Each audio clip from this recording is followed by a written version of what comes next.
Hello. Hi, everyone. My name is Peter. My name's Shanice, and we have two boys, Zephaniah and Tancum. And we are the Fuimonos. And this is our channel. How to Adventures.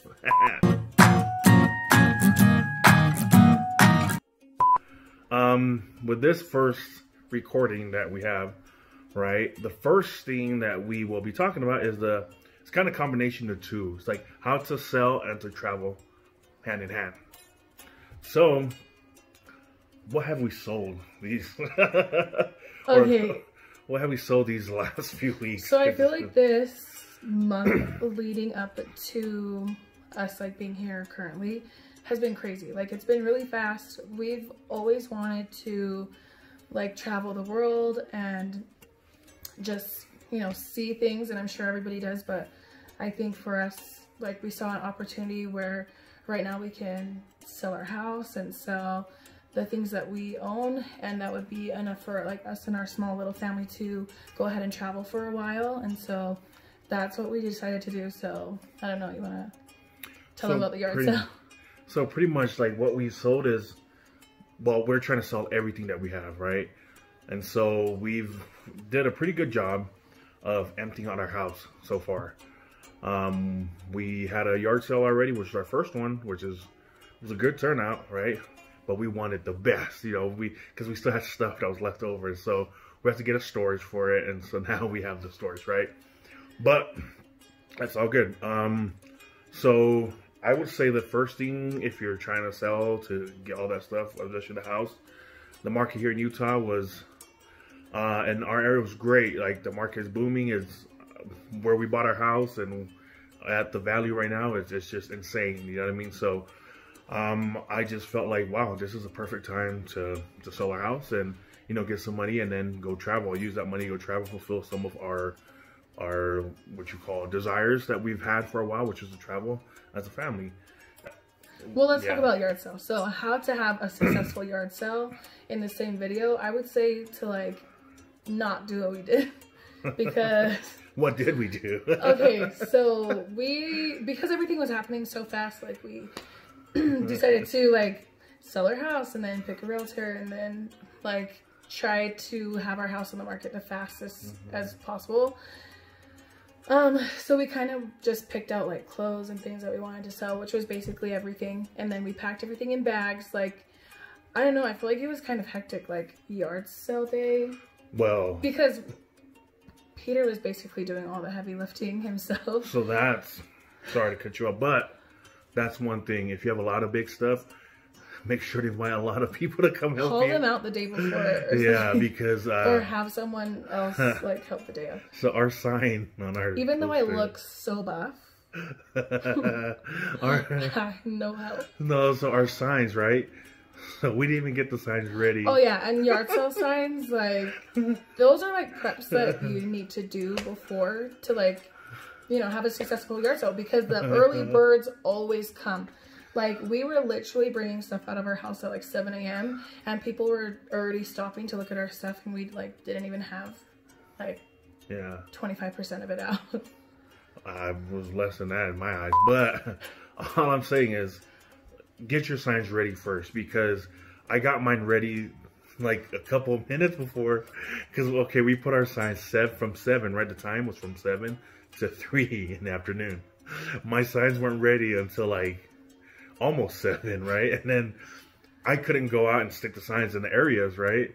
And so I had to call someone to come stick it for me, because our youngest still breastfeeds, right? So she's stuck in the room. She can't go anywhere. I can't go anywhere because I have to take the stuff outside, right? So I have to call my parents to come, and then I'm glad they came. And then I don't even know where, I told them to go stick the signs in specific spots, but then they went everywhere else. And I'm like, hey, as long as people show up, they show up. So that was, yeah, the sign, that's one thing. I think like another yard sale for us would probably be beneficial, but I think just like our personalities, we're very impatient. So we have donated and given so many things away. That's the crazy part. Sorry, that's the crazy part, because we posted stuff for free, right? But nobody still, like, there's a lot of baby clothes Like, we post this free. We have two boys, so we have a lot of, like... I know there's a lot clothes. of people that are looking for, and like, so we posted it, right? Yeah, even on, I posted some on KSL, and she posted on Facebook, and no one came. But like, everyone is willing to go to like these thrift stores to buy. I'm like, dude, you could get it for free. For free. Like, we've had it. Like, we posted about it, but no one came. I'm like, come on, man. Our yard sale was nice because there was a lot of Spanish speakers that came through, and yes. So those of you who don't know, Peter speaks 3 languages: English, obviously, Samoan, we're Samoan, and Spanish. So Peter likes to always act like he doesn't know how to speak Spanish, and then he brings out the 1-2 when they try to like hustle us, you know. It was funny. I just like to sit back and listen to conversation as they happen, and so because that's the best part when you step in and they're like, "Whoa, what?" So, but it was fun because they a lot of them didn't really understand. They were trying to get the price for this and that, and they were trying to negotiate some deals, which was we're all about. Yeah, we're trying to get rid of everything, so we really didn't mind, you know, just whatever. Even in the back of my mind, I'm like, "Dang, I paid this much for this, and it's just going for $2 or $3." I'm like, oh, no. But, like, this process of getting rid of things and trying to sell everything to travel really kind of puts it into perspective for me, like, things that we hold valuable. And because we've only lived in this house for 3 years. Over 3 years, we have accumulated so many things. Like, so many things. And, I don't know. I think that's why it's easier for us to just give things away and, like, donate it or whatever, because 1, we don't have the patience, and 2, there's just so much stuff that we just don't have the time to sell it. I don't know. And for us, those things were worth it to give away and sell, because we want to travel and create memories with our kids. And hopefully us doing this, I mean, we don't know how long we'll do it, but we just keep saying for a long time, as long as we can. And, you know, the world's opening up, and we just want to take a leap of faith and just do something, risk and do something about it. Yeah, do something different, you know what I mean? So that's pretty much why we're doing it. Just doing something different, just enjoying each other's company and getting to know our kids a little bit more, because our 2-year-old is, I'm not gonna lie, we just 2 years old, man. I never had gray hairs. I know y'all can't see it yet, but woo boy. He's testing it, but well, I have a thought. So this is kind of a clickbaity title, because although we are selling everything, there are some things that we're keeping, and I'll mention those things. So one of those things is our food storage and our emergency supplies and things like that. We just like to keep those, so we're keeping those things over at my parents' house. So we're keeping those things. Well, they're expensive. That's why. They are. But they're like the kind of food storage that lasts like 25, 30 years. And so it's still good. Yeah. Selling everything to travel. And for us, like, our big selling point is like our house. So if you maybe have a desire to do something like what we're doing, and you're okay with taking that risk, and your house is something that you're okay with not having for a while. Well, I know that's gonna be a sad part for my kids, because wherever we go, they always say home when we're about to leave, or when they want to leave wherever we're at, right? Whenever they want to leave, they say home, home, home, go home. Especially our oldest. So I know that he's gonna be a little sad when he doesn't have, you know, a specific home to call home. And honestly, I'll probably be sad when we leave. If you guys keep following us, you'll know that I am the biggest crybaby. I am emotional wreck, just like my mom. Nah, your mom's another level, but no, but I mean, like, our kids both learned how to walk in this house. We've had this is our first house that we've purchased together, and this is like our first house where we had our first child. Like, there's a lot of firsts, and our second, which was a big like, we have 2 kids. No, it was like a big transition. So I'm just saying, like, this house, I don't know. like sentimental reasons is why I would stay. Yeah. But I feel like it is time for us, and Well, we've prayed about this for a long time, and she meant 3 months. No, yeah, before we decided to like find a realtor, we've been praying, but like we've been thinking about doing this. But it's funny probably because, since we've been married. So there's always, whenever we had like pros, like one con will come in and be like, dang, destroy the pros. And it was like that for her. Almost like twice a week or 3 times a week. Because we'll be like, yeah, we're going to sell for sure. And all of a sudden, hey, but what if this? I'm like, oh, come on. We already said we're going to sell. What the heck? Well, I just think that everybody's just, like, when you get comfortable somewhere, then you're just used to it. And I don't know. This is something that I feel will help us grow in more ways than I could probably think of right now. But, like, what is it, that quote that they say? There's no growth in a comfort zone. And I just think that even though I'm comfortable and... No, comfort zone is the enemy of progression.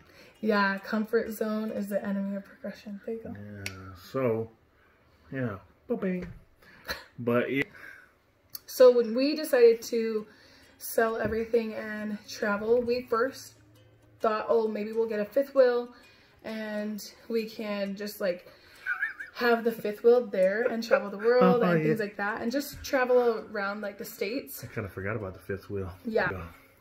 Or like get a trailer or a bus and travel the world doing that, and then we can like fly out, you know, here or there, whatever. But then we, just like looking over your finances and things like that, what you really want to do and what would really suit your needs. Because what we really wanted to do is to travel outside of the U.S. and we really wouldn't be inside of the U.S. Well, we'll like be often. Like we'll be here and there, but like traveling to every single state or anything like that, it's just not something that we saw ourselves doing. Anyway, so I just suggest like what works for you. What works for us right now is we just would like to buy one-way tickets to places. Okay, so we do want to do a giveaway, just kind of a little incentive to please have you stay and watch our channel and just like support us. Obviously, we know this is our first video and it's not going to be like amazing. Dang, so it's 23 minutes already. Please be loyal and just like stay with us, because we want to take you on this journey with us, and I promise you content and things like that will get better as you keep following us. But we would love to just have you to tag along, and we want to do a giveaway once we hit 1,000 subscribers, then we want to give away $250 to one of you, and then all you have to do is be a subscriber and comment something below. We will also have our Instagram that you can follow. It's going to be How To Adventures, and you can comment which place is like your dream destination. We would love to know where you guys want to go, and we'll what you want to report back on how to travel to that place, how to avoid all the craziness, how to gain a lot of weight, like no, just kidding. How to eat the good stuff there, and But yeah, all you have to do is be a be a subscriber. Don't be a subscriber. Be a subscriber and comment something below to be entered to win. And once we get to 1,000 subscribers, then we will do our giveaway. We'll see you guys on the next adventure. See ya. Since our kids have a wild schedule, I'm just grateful they're asleep now, right? So since they have a wild schedule, we haven't been waking up like the normal time. People wake up like 7, 8, 9. We wake up around 10, 11, because my kids don't go to bed. Because my kids don't go to bed until 3 or 4. Watch, we will have a video on how to stay awake all night. It's not serious.